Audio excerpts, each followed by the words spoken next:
A wealthy mother and son shot with two different guns. A housekeeper who supposedly died when she tripped and fell. A 19-year-old girl killed in a boating accident. And a hit-and-run victim who may have actually been struck with a baseball bat. And then finally, a family patriarch who has now turned himself in for allegedly attempting to stage his own murder. 5 deaths and more crimes potentially linked to just one family. Today, we have the very latest on the shocking fall of South Carolina's powerful Murdaugh family.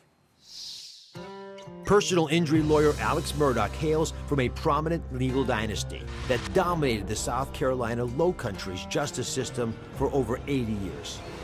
But on September 4th, the 53-year-old was shot in the head. He survived and told authorities he enlisted a former client, Curtis Edward Smith, to kill him so his only living son, Buster, could collect a $10 million insurance payout.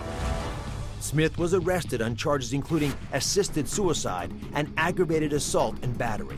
The apparent staged murder attempt occurred right after Alex's law firm accused him of stealing company money. His law license is now suspended, and he's been charged with insurance fraud, conspiracy to commit insurance fraud, and filing a false police report. Tragically, just 3 months earlier. I need the police to answer immediately. My wife and child got badly. Alex arrived at his hunting estate in Arlington, South Carolina, around 10 p.m. to find his 52-year-old wife Maggie and their youngest son Paul shot to death. Paul, who was 22, was awaiting trial for felony charges, including boating under the influence, which led to the death of 19-year-old Mallory Beach in February of 2019. No one has been arrested in the brutal June 7th double murder, but it has prompted authorities to reopen 2 cases that may be linked to the powerful Murdaugh family. An anonymous tip potentially connects them to the death of 19-year-old Stephen Smith, Buster Murdaugh's high school classmate, who was found in the middle of a road just 10 miles from the Murdaugh home in 2015. And in 2018, the Murdaugh's longtime housekeeper, Gloria Satterfield, died after allegedly falling in their home. But authorities say an autopsy was never performed. Oh my goodness. Nancy Grace is the host of Fox Nation's Murdaugh Murder Mystery with Nancy Grace. She's been on the ground in South Carolina investigating this case, and she joins us now. Nancy, we've talked about a lot of cases. So I want you to explain to everyone watching what the Murdaugh name has meant in this part of South Carolina for the past century. Then we're going to get into the details, all these crazy twists. Well, I'll give you a good example, Oz. It's the same thing. The Kennedy name means up in the Northeast. The Murdaughs had a lock on the justice system throughout the Low Country, as they call it, in South Carolina, because not only did the Murdaughs have this extremely lucrative civil law firm that was founded by Murdaugh's grandfather, but here's the kicker. They also were the local prosecutors. That's a lot of power to wield. Well, there's a lot of twists and turns in this case, perhaps for that reason. So I want everyone at home to remember these 4 names. There's just 4 names. Ready? There's attorney Alex Murdaugh, right? And he's married to Maggie. He's the patriarch of the family. Right? And Maggie and their son, Paul, he's the one to the far left, they were murdered on June 7th. And then their one remaining son, Buster, that's him on the right, he's still alive. Now, the shockwaves of Murdaugh's murders and Alex's bizarre behavior have since this all started going down, have authorities looking back years. And just days after Paul and Maggie were murdered, the investigation into the 2015 death of 19-year-old Stephen Smith was reopened. Now, this stuff dates back to them, but I want you to all follow along because it is a fascinating pathway that might connect all these different murders. So, Nancy, Stephen was found dead at 5 a.m. on July the 8th, 2015. What else have you uncovered in your research? Well, what family members say mean a lot to me. And Stephen Smith's mother says that she never bought into the hit and run. Stephen Smith, this teen boy, was found dead near the roadway. But interestingly, that night, state troopers on the scene noticed there were no skid marks. There was no debris. Nothing was there. At that time, troopers said it was a homicide. And listen to this. I've consulted with local medical examiners from South Carolina, and they find it very odd that there was a hit to the head when you're hit by a car, you usually take a hit to the torso from the chest down because that is the height of the front bumper. That's what hits you. But he was hit to the head. It was later discussed his connection to the Murdaugh family. He was a friend of the surviving Murdaugh, Buster Murdaugh, the one that was supposed to get $10 million. And it has been discussed. And a big query, was the death, the homicide of Stephen Smith, a hate crime because he was openly gay? Now, it's important to note that neither Paul nor Buster Murdaugh has ever been named as a suspect in this case. But the question about whether it was even a car accident, was it really a baseball bat to the head, that's the bigger issue that raises suspicions that something else went down. So let's move forward to February 26, 2018. The Murdaugh family's 57-year-old housekeeper dies, allegedly as a result of injuries sustained in a trip and fall accident. I mean, you can't make this stuff up. I don't know how many of you guys have walked through houses and tripped and fall. Most people don't die when that happens. So why has this new investigation been opened into Gloria Satterfield's death? Gloria Satterfield had been working in that home for about 20 years when she had a trip and fall in the Murdaugh home. Now, here's the kicker. Fast forward to right now, the Satterfields are just now finding out there has been a $500,000 settlement, and legal analysis reveals the Satterfield family was due about $2.7 million out of this, and they've gotten zero. And they've got a pretty good idea where the money went. All right, so the plot thickens. About a year, almost exactly after Gloria's death, 19-year-old Mallory Beach, this beautiful young woman, is killed in a boat crash on February 24, 2019. And Nancy actually got onto a boat to investigate this crime scene herself, which we'll go to in a second. But first, authorities say that the now murdered Paul Murdaugh, the son, was driving the boat that night. So what led to Mallory's crash, and what do you know about what Paul allegedly had to do with it and this alter ego that he apparently had? Oz, I've got to tell you, this one is very, very upsetting because Mallory reminds me so much of my little girl, Lucy. That night, they were all, Paul, Murdaugh, Mallory, and some other friends had been in an oyster bay. Everybody got drunk. They were all on the boat. Murdaugh was driving. They begged him to slow down. He was going so fast, the boat reared up in the air like that.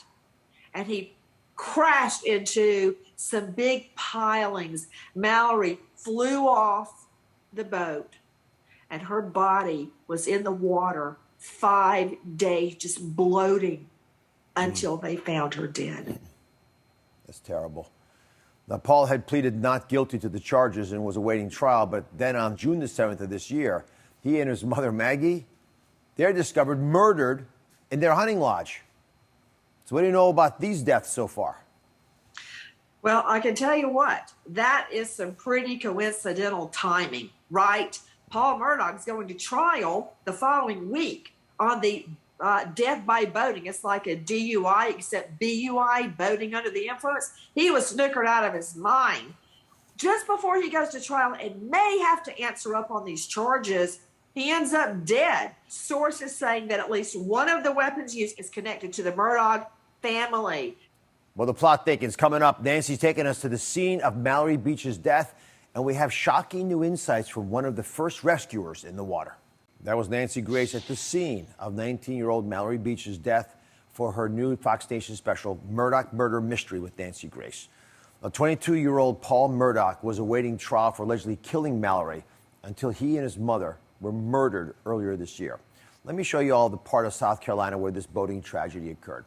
It's a place called Beaufort, and Beaufort is sort of halfway from Charleston and Savannah, down on the Atlantic coastline. It's called the Low Country. So Beaufort, halfway in between. And I'm going to take you to a close-up here because I want you to look at what authorities say happened at 1:13 a.m., right? At that time, the kids were up in Beaufort. They were adults there as well, apparently. Paul Mallory and the other 4 passengers on his boat left Beaufort after a long night out. And they likely were headed back to the Murdaugh River House over here, right? That's where they started the night. Now, the crash occurred at Archer's Creek, about halfway in between, right? And it happened around 2:20 a.m. Notice there's small little streams here, little canals, so it's not a big wide river. It's these little canals connecting one place to the next. Now, Skipper Clay Eminger from the Beaufort Water Search and Rescue Team was one of the first on the scene when the Murdaugh boat crashed and ejected Mallory into the water. And I know with all your work, sir, keeps you very busy. I really appreciate you making time for us. I know you're on the road. And I want to talk about this case because you were the first one there. Now, according to your team, the driver's side of the boat split wide open from the nose all the way to the back. You can see the image there. There was a 6-foot gash where the boat actually came apart at the seam. So, Clay, how horrific was the actual crime scene? When we got there, everyone had been evacuated off the boat. So the boat was there up on the bank on the shoreline. It was quite alarming as to the damage of that vessel. So, Clay, your team spent several painful days searching the waters in this area for Mallory, and her body was found, I understand, about a week later, 5 miles away at Broad River Boat Landing. And the Beaufort Water and Rescue, Search and Rescue Team, I should point out, is an all-volunteer, nonprofit organization. So you guys are trying to do this with everything else in your lives. How hard was it when you know you have a victim in the water for that long? Yeah, it begins to wear on you. You know, at first it's go, doing everything you can to possibly find that individual and find them safely and return them. Unfortunately, as the hours and the days wear on, then obviously it turns from a rescue mission to a recovery operation. And at that point, you know, it obviously wears down on you mentally. And at that point, you want to find her again. You want to find that person, you know, the best you can to get them to the family to get closure. And that was our goal to do that. Well, Clay, Godspeed and all your other work. Thanks for joining us today. Nancy, let me go back to you for a sec. So Clay took you to the actual crime scene, the exact place where this all happened. As a mother, how hard was it to learn about Mallory Beach's final moments alive? It was awful, Oz. And I got to tell you something. When I was out there, I was looking at those pylons, and he was going so fast with the boat reared up like I told you, and they were all screaming, "Stop, stop, stop, stop." And he was so drunk, out of his mind. His alter ego, Timmy, had taken over. He gets drunk so often, they have a nickname for him when he's drunk. His other personality, Timmy, who's evil and drunk and belligerent. He would only leave the steering wheel long enough. He went and slapped one girl and reportedly spit on somebody, went back to the wheel, floored it. The boat goes up in the air, hits those pylons, and the boat goes flying, and then the boat goes up on this rocky outcropping, and Mallory flies into the water. Well, there's still more. The survivors of the crash, including the alleged driver, Paul Murdaugh, were taken to the hospital and were met there by Paul's powerful attorney, Father Alex, who, according to a lawsuit, may have begun influencing the investigation to protect his son, even in the emergency room. Coming up, from the alleged cover-up to a staged murder attempt, we have the latest on the accusations against Alex Murdaugh. I'm back with Nancy Grace, bringing you the very latest in the string of shocking deaths potentially tied to South Carolina's powerful Murdaugh family. Now, in 2019, Paul Murdaugh, who has since been murdered, was charged with felony boating under the influence, resulting in death for allegedly killing his friend Mallory Beach in a late-night crash. So, Nancy, what have you learned about Paul's dad, Alex Murdaugh's behavior at the hospital the night of the crash, where the 4 surviving kids are brought into the emergency room? Well, I got to tell you, as a lawyer, I'm embarrassed, and I'm embarrassed for him because he obviously doesn't know what he did was horribly wrong. The night Mallory Beach, 19-year-old girl, is killed off of his boat, he goes to the hospital. And he goes room to room. I'm talking about Alex Murdaugh, the one that just got shot in the head and lived to tell the tale. He goes room to room to every person that survived that was on the boat that night and told them to, quote, "keep your mouth shut," including Connor Cook, another teen boy that was on the boat who had a fractured jaw. All of this is part of a so-called whisper campaign to point to Connor Cook as driving the boat that night. So let's fast forward to today, because there's obviously a pattern arising here. Alex Murdaugh's son, Paul, and wife Maggie are now victims of an unsolved murder. Alex is facing charges that he attempted to have himself killed so that one of his remaining sons, his only remaining son, could get $10 million in insurance money. There's so much to unpack in this case, so I thought I'd bring in our show legal contributor, Joey Jackson. Thanks for being here, Joey. So Alex's lawyer is now saying that the former client that he hired to shoot him, took advantage of his addiction struggles and his mental illness. I'm just like stunned. How is that strategy going to play in court? You're blaming the hitman that you hired. So this is very unusual to me, I'll tell you why. Unusual, my goodness. We have his attorney on national TV admitting to every element of the offense. The strategy seems to be that we're going to go to what we call as lawyers mitigation. What does that mean? Mitigation means, Dr. Oz, I'm guilty, but now I'm going to explain the rationale as to why I behave this way. What does that do? What that does is potentially get you sympathy. Potentially say, you know what, you have an opioid addiction? Really? You have all this tragedy in your life? Really? And so what that may do, in effect, is lessen the punishment, but it certainly doesn't excuse or explain the underlying conduct. So unusual indeed. So Alex, to be clear, has been accused of manipulating the aftermath of the deaths of his housekeeper and Mallory Beach, that young girl that was killed in the boating accident. He's accused of misappropriating funds from his law firm. He's admitted to this murder-for-hire suicide plot that Joy just outlined for us. Hopefully maybe mitigate the circumstances. The 2015 death of Stephen Smith near his home is now being reinvestigated for good reason, and the murders of his wife and son are still unsolved. Nancy, you got a lot of sources now in South Carolina's Low Country. Are we going to see even more twists in this case soon? Your prediction? No doubt in my mind. In the middle of the night, my phone starts buzzing.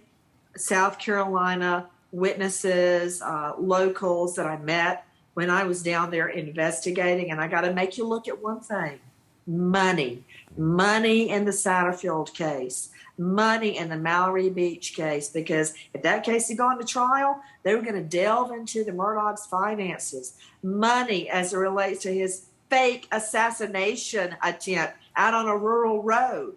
I'm curious, who would have benefited money-wise from Maggie and Paul's death? Just curious. Well, I'm sure they're asking. Joy, thanks as well. Nancy, as always, appreciate your support. I want to remind everyone, no suspect has been named in the murders of Paul and Maggie Murdaugh, and no one in the Murdaugh family has been implicated in their killings or named as a suspect in the deaths of Stephen Smith and Gloria Satterfield. For even more on this case, be sure to watch Nancy's wonderful program, Murdaugh Murder Mystery with Nancy Grace. It's streaming now on Fox Nation. It's superbly done, like everything she touches. Thank you for watching. Don't forget to subscribe and turn on notifications so you never miss out on new videos to live the good life.